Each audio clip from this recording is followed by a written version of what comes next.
Cảm ơn thật lâu đen nó sẽ guitar có thế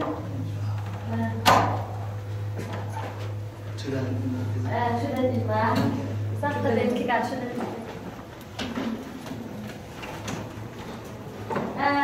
là rồi thế nào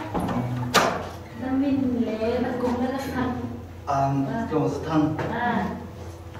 cái cùng ba 1985 cùng năm xưa Sunshine Break Group Tajuan down the street cái gì đó sẽ khai nó sắp nhập lại sắp đến cho riêng riêng bằng em mong cha tìm làm là đến khởi thế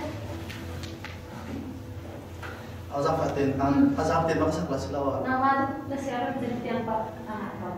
mereka nak koras dua untuk tiang masak dulu lah macam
nang ma he kan nai pe klai tu kati lai mo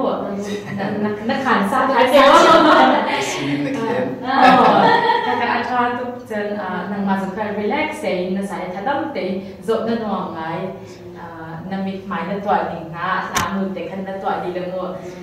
war na ngai thiam tak tak chen na o zong ti takin na chwa di na hong lo si dai na po he na chwa di ti ka khan ngày khăn mỏng chỉ các bạn tục tế các bạn đăng thường tự mình rằng mình sẵn sàng các bạn tục tế khăn nó sai đến một ngày mua trả tất tất cái miễn rất xin bình tĩnh cái này là nó mà để khăn sẽ cái sự trả tất sẽ mà cái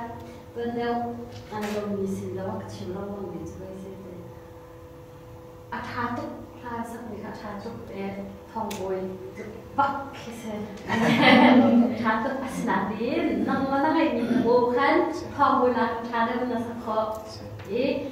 chim được mình cho original satu na in trả tất với style năng mà style khác chỉ năng mà đó năng mà style thì phải sao cái rồi ý thông bồi là trả tất là sao khó bao giờ ý năng mà style thì phải có ở bên thực tế khác ai nàyจะsao cái rồi tu na trả tất lại John, kakak, maksudnya atau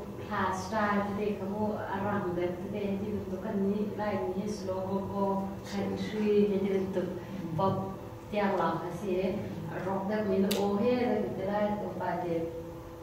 rock dan lah hak dan misal oke kalau kita jual lah mana yang jadi mana sini di desa kan jadi kasar kok jual berarti thả tục đi nó không chiang máy nên chúng ta tết